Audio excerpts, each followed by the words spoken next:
Hello and welcome to global academy. आज ही 12 मई 2020। देखते हैं आज के तमाम करंट अफेयर्स और इनसे रिलेटेड जितने भी इंपॉर्टेंट फैक्ट्स होंगे वो हम डिस्कस करेंगे। अगर आपको इस वीडियो की पीडीएफ चाहिए होगी तो नीचे डिस्क्रिप्शन में मैंने लिंक दे दिया है, वहाँ से आप इसकी पीडीएफ डाउनलोड कर सकते हैं। So let's begin with the first question. Who has signed an agreement with the Indian government to provide funds worth $500 million to support India's COVID-19 emergency response and health system preparedness project? किसने भारत के कोविड-19 emergency response और health system preparedness project का समर्थन करने के लिए $500 million की राशि प्रदान करने के लिए भारत सरकार के साथ एक समझौता किया है? तो ये किया है आसियान इंफ्रास्ट्रक्चर इन्वेस्टमेंट बैंक ने। तो इन्होंने ये इंडिया के साथ एक समझौता किया है जिसमें ये जो है AIIB ये इंडिया को $500 मिलियन सपोर्ट करेंगे इन इमरजेंसी रिस्पांस के लिए। तो AIIB ने ये किया है। तो इनसे रिलेटेड कुछ इंपॉर्टेंट फैक्ट्स देख लेते हैं कि AIIB ये क्या है। ये एक मल्टीलेटरल डेवलपमेंटल बैंक है जिसका काम क्या है कि जो भी इंडो पैसिफिक रीजन में जितनी भी कंट्रीज़ रहती हैं उनका इंफ्रास्ट्रक्चर को बिल्ड करने के लिए उनकी सपोर्ट करना, ये इसका काम रहता है। इस बैंक के अंदर इस वक्त 78 मेंबर्स हैं। AIIB ये इसकी एब्रीवेशन है, एशियन इंफ्रास्ट्रक्चरल इन्वेस्टमेंट बैंक। इसकी फॉर्मेशन हुई थी 16 जनवरी 2016 में और open for business. Then 25 December 2015 entry into the fourth article of agreement. Headquarter इसका बीजिंग चाइना में। की पीपल हैं यहाँ के चिन लिकोन, ये इसके प्रेसिडेंट हैं। तो ये थे AIIB से रिलेटेड कुछ important facts. Next question, who has recently launched covid CHD covid app? हाल ही में किसने CHD कोविड ऐप लॉन्च की है? तो ये की है चंडीगढ़ ने। तो ये इसके अंदर ये जो चंडीगढ़ कोविड ऐप है इसमें कोविड-19 से रिलेटेड लोगों को इन्फॉर्मेशन वगैरह दी जाएंगी। तो ये चंडीगढ़ के अंदर ये शुरू हुआ है। तो देखते हैं चंडीगढ़ से रिलेटेड कुछ इंपॉर्टेंट फैक्ट्स। ये है इंडिया का मैप और ये इस जगह है चंडीगढ़।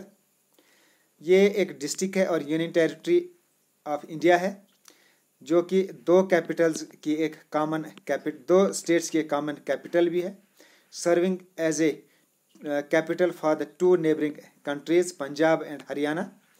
और इसके अंदर एक यूनिकनेस ये भी है कि ये दो स्टेट्स की कैपिटल है, लेकिन इन दोनों में से ये किसी का भी हिस्सा नहीं है। ये एक इंडिपेंडेंट यूनियन टेरिटरी है। इसकी फॉर्मेशन हुई थी एज ए यूनियन टेरिटरी 1 नवंबर 1966 में और इसके जो इस वक्त करंट एडमिनिस्ट्रेटर है वो है VP सिंह बैंडोर।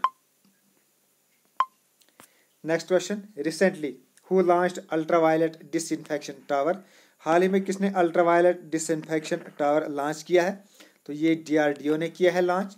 एक्चुअली ये एक टावर है जो कि हाई इन्फेक्शन प्रोन एरियाज़ में जहाँ की बहुत ज़्यादा इन्फेक्शन है कोविड-19 का, उस एरिया में इसको लगाया जाएगा और इसके थ्रू जो है केमिकल्स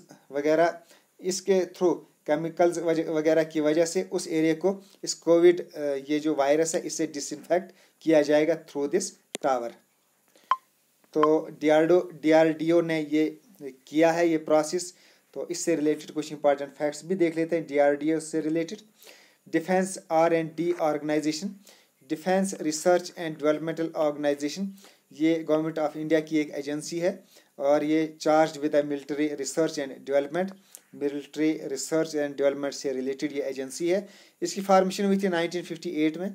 हेडक्वार्टर इसका DRDO भवन न्यू दिल्ली और मिनिस्ट्रियल रेस्पॉन्स ये हैं इसके राजनाथ सिंह जो कि इस वक्त मिनिस्टर ऑफ डिफेंस हैं और एजेंसी एग्जीक्यूटिव ये हैं डॉक्टर G सतीश रेड्डी जो इसके चेयरमैन हैं।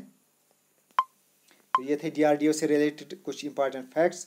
Next question, Telangana has imposed how much fine for not wearing mask in public places? Telangana ने सार्वजनिक स्थानों पर मास्क नहीं पहनने के लिए कितने जुर्माना लगाया है? तो 1,00,000 का जुर्माना होगा उस आदमी पर जो पब्लिक में मास्क पहनकर नहीं चलेगा। तो ये तेलंगाना ने शुरू किया है। Next question, which state government has launched A special scheme called Dhanvantari? किस राज्य सरकार ने अभी हाल ही में धन्वंतरी नामक एक विशेष योजना शुरू की है? तो ये की है आसाम ने, धन्वंतरी स्कीम ये शुरू की है। यानी जिन लोगों जो भी पेशेंट्स वगैरह घरों में है और उनके पास अवेलेबल नहीं है मेडिसिन वगैरह, तो उनको घर ही मेडिसिन पहुंचाना through MPW multipurpose health workers के थ्रू उनको घर पे मेडिसिन वगैरह पहुंचाना, यही इस स्कीम का काम है। इस स्कीम के थ्रू इन लोगों को, इन पेशेंट्स को घर ही जो है दवाइयाँ वगैरह पहुंचाई जाएंगी। तो ये आसाम ने ये स्कीम लॉन्च की है। तो आसाम से रिलेटेड कुछ इंपॉर्टेंट फैक्ट्स देख लेते हैं। ये है इंडिया और ये है इस जगह आसाम। स्टेटहुड मिला था इसको 26 जनवरी 1950 में। कैपिटल है यहाँ के दिसपुर। गवर्नर है यहाँ के जगदीश मुखी। चीफ मिनिस्टर है यहाँ के सर्बानंद सोनोवाल। यहाँ का डांस जो मशहूर डांस है वह है Bihu dance of Assam. Assam is also known for Assam T and Assam silk. उसके अलावा काजीरंगा नेशनल पार्क और मानस नेशनल पार्क यहाँ की दो काफ़ी फेमस नेशनल पार्क्स भी हैं। तो ये थे आसाम से रिलेटेड कुछ important facts. Next question, who recently launched grand parents and maternal grand parents campaign? हाल ही में किसने दादा दादी और नाना नानी अभियान शुरू किया? तो ये नीति आयोग ने शुरू किया। यानी इसमें जो भी बुजुर्ग लोग हैं उनकी कोविड-19 के अंदर अगर वो किसी परेशानी में फंसे हुए हैं, कोई किसी को मेडिसिन या कोई और परेशानी, तो उनकी तमाम परेशानियों को उनकी हेल्प करना, ये नीति आयोग के जरिए से ये कैंपेन शुरू की गई है। तो नीति आयोग ने शुरू किया है। तो देखते हैं ये नीति आयोग क्या है। ये एक policy think tank of government of India है जिसको एस्टेब्लिश किया गया है सस्टेनेबल डेवलपमेंटल गोल को अचीव करने के लिए। तो सस्टेनेबल डेवलपमेंटल गोल को अचीव करने के लिए ये नीति आयोग बना था 2015 में। सस्टेनेबल डेवलपमेंटल गोल ये क्या चीज़ है, इसके लिए मैं एक अलहदा से वीडियो बनाने जा रहा हूँ 1-2 दिन के अंदर, क्योंकि अकाउंट्स असिस्टेंट पंचायत के अंदर ये एक फुल टॉपिक है सस्टेनेबल डेवलपमेंटल गोल। वह मैं पूरी डिटेल में आपको समझाऊंगा कि ये सस्टेनेबल डेवलपमेंटल गोल क्या है। तो अभी फ़िलहाल आप इतना याद रखें कि इस सस्टेनेबल गोल को अचीव करने के लिए ये नीति आयोग का गठन हुआ था 2015 में।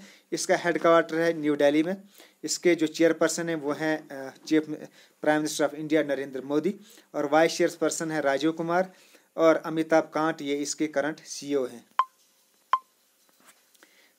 तो ये थे नीति आयोग से रिलेटेड कुछ important facts.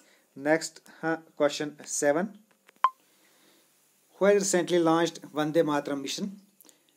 Vande Mataram mission ये किसने लॉन्च किया है? हाल ही में किसने वंदे मातरम लॉन्च किया है ये मिशन? यहाँ थोड़ी सी मिस्टेक, कंप्यूटर मिस्टेक है, यहाँ मैंने हिंदी में लिखना भूल गया हूँ। तो ये वंदे मातरम मिशन किसने लॉन्च किया? ये इंडियन गवर्नमेंट ने लॉन्च किया है। और इसका एम क्या है कि जो भी बाहर इस वक्त कोविड-19 की वजह से जो भी लोग बाहर के देशों में फंसे हुए, चाहे वो रशिया हो, Germany, Thailand, France, Spain, Uzbekistan या कज़ाकिस्तान, इन कंट्रीज़ में जो भी लोग फंसे हुए हैं उनको वापस अपने देश में लाना, ये इसका एम है, इस मिशन का एम है। तो इस उन लोगों को वापस लाना, इस मिशन को कहा गया है वंदे मातरम मिशन। यानी उन लोगों को जो बाहर फंसे हुए हैं लोग उनको वापस अपने देश में लाना। तो ये है मिशन, ये इंडियन गवर्नमेंट ने शुरू किया है अभी हाल ही में। Next question, which country has launched the long March 5B rocket?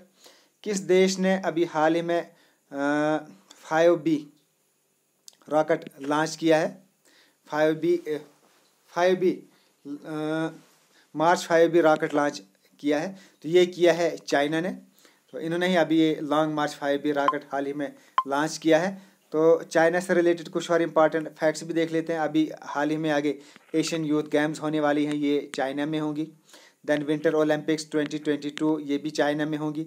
Asian games 2022 ये भी यहीं होंगी।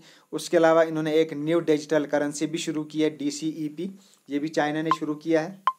तो अब हम यहाँ मैप के ग्लोब के अंदर देखते हैं चाइना, यह यहाँ इंडिया, और ये पूरा चाइना है ग्रीन कलर का। कैपिटल यहाँ की बीजिंग। गवर्नमेंट यहाँ की यूनिटरी मार्क्सिस्ट लेनिस्ट, और ये वन पार्टी सिस्टम है यहाँ की। Party general secretary and president ये हैं यहाँ के जाई जिनपिंग। प्रीमियर है यहाँ के लाई केंगवांग। करेंसी यहाँ के रिनमिनबी। और इंडिया और चाइना के दरमियान एक बॉर्डर है जिसको मैकमोहन लाइन कहा जाता है। ये इंपॉर्टेंट बॉर्डर है, ये आपको नाम याद रखना है। उसके अलावा एक और बॉर्डर है इंडिया और चाइना के दरमियान जिसको LAC कहा जाता है, लाइन ऑफ एक्चुअल कंट्रोल। तो ये इस जगह ये जम्मू कश्मीर है, तो इस जगह ये अक्साई चिन्ह है, ये चाइना का हिस्सा है, और इस जगह ये जो बाउंड्री है इसको LAC कहा जाता है।